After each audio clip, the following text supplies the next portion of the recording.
Erica and Sophia. Today I share with you RV ventilation fan with LED light. There is a lifting knob. Turning it clockwise can open the lid, and turning it counterclockwise can close the lid.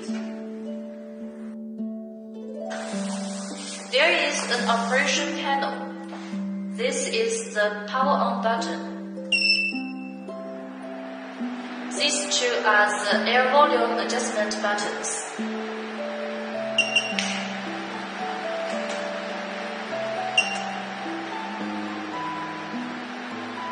This is the two-way ventilation button.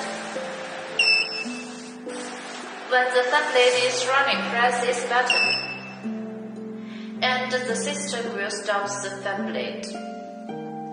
After 20 seconds, the fan blade will automatically enter the reverse operation.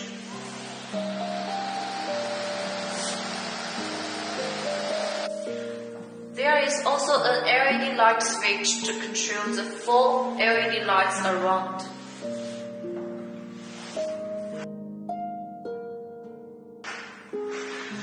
That's all for today's sharing. See you next time.